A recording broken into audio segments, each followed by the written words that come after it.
జగిత్యాల జిల్లా మెట్పల్లి పట్టణంలోని ఎంపీడీఓ కార్యాలయంలో మెట్పల్లి పట్టణం మరియు మెట్పల్లి మండలానికి చెందిన ₹1,26,14,616 విలువగల 126 కళ్యాణ లక్ష్మి షాదీ ముబారక్ చెక్కులను పంపిణీ చేసిన కోరుట్ల ఎమ్మెల్యే డాక్టర్ కల్వకుంట్ల సంజయ్.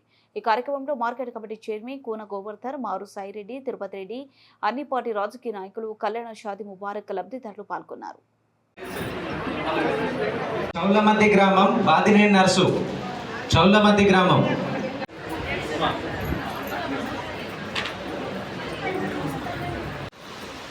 బట్టికొట్టలకు రావమ్మయ్య ఆలోచనలు గొప్ప ఆలోచనలోకి ఇవన్నీ వస్తాయి.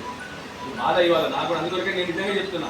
18 నెలల్లో నేను సాధించగలిగింది ఒకటి నిజాయితీగా బతికిన అంతే తప్ప మిగతా అన్ని కూడా ఎక్కువ పనులు చేయలేకపోతున్నాను. ఎందుకంటే ఆలోచన వస్తలేవు ఈ కొత్త రాజు ప్రభుత్వానికి. కొట్లాడితేనే ఉన్నాం. ఏమైనా ఎక్కువ కొట్లాడితే మా మీద కేసులు పెడతారు. సరే అయినా కూడా భయపడేది లేదు, ఎవరికి కూడా వెనుక పోయేది లేదు. తప్పకుండా మీకోసం కొట్లాడతాం.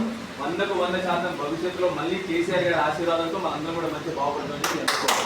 అరే పెట్టుబడి కష్టమవుతుంది రైతులకు, పోతున్నారు సేట్ల దగ్గర అప్పులు తెచ్చుకుంటున్నారు, 3 రూపాయలు మిత్తులు కడుతున్నారు అని చెప్పేసి.